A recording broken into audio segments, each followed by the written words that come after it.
Get out of my sight! I can't stand looking at you right now! How can you say that?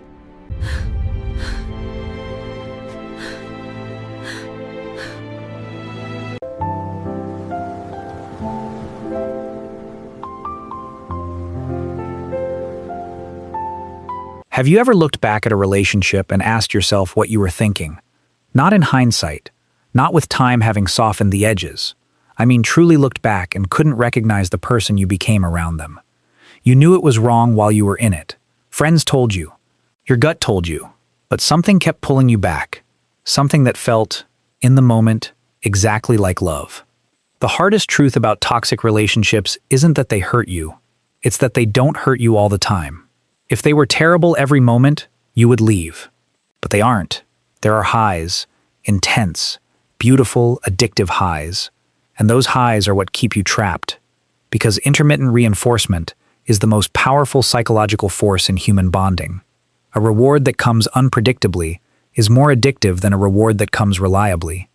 Your brain chases the high, tolerates the low, and convinces itself the next peak is just around the corner. Think about slot machines. If you won every single time, you'd get bored. If you never won, you'd walk away. But if you win just enough, unpredictably, you stay forever. That's exactly what a toxic relationship does. The good moments are spaced just close enough to keep you hoping and just far enough to keep you hungry. The apology after the fight, the affection after the coldness, the promise after the betrayal. Each high erases the memory of the last low, and the cycle resets. So why do you stay? It's not because you're weak. It's because your brain is wired for attachment. When someone gives you love and then withdraws it, your brain releases cortisol, the stress hormone. You feel anxious, unsettled, desperate to restore the connection. And when they return to warmth, your brain releases dopamine, relief, reward, the feeling that everything is finally okay. Your brain literally gets addicted to the cycle of stress and relief. The relationship becomes a chemical dependency, not a choice. This is why trauma bonds are so hard to break. Trauma bonding happens when love and abuse alternate. Your brain forms an attachment to the person who causes both the pain and the relief. You start to believe they're the only one who can make the pain stop, even though they're the one causing it. It's the psychological equivalent of drinking salt water because you're thirsty. The second reason we fall for toxic people is even deeper. We mistake intensity for intimacy. In a healthy relationship, connection builds slowly. It's steady. It can feel boring compared to the roller coaster. But the roller coaster isn't intimacy. It's chaos dressed up as passion. The arguments that end in dramatic makeup sex. The jealousy that feels like caring. The control that feels like devotion. Your brain misreads the adrenaline as love because the feeling is strong. But strength isn't depth. Think about the people who don't trigger your anxiety. The ones who text back consistently. The ones who are steady, available, predictable. They can feel less exciting.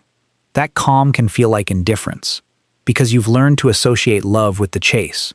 But what you're really missing is the chaos. And choosing a person who feels safe, calm, and present is not settling, it's healing. The third reason is the one nobody admits. Something in you recognizes them. If you grew up with inconsistency, a parent whose mood you had to manage, love that was conditional, attention that had to be earned, then toxic patterns feel familiar. Your brain treats familiarity as safety, even when the familiarity is harmful. You don't fall for toxic people because you want to be hurt. You fall for them because their behavior matches the blueprint of love you were given. And your brain confuses what it knows with what it needs. The solution isn't to judge yourself for the pattern.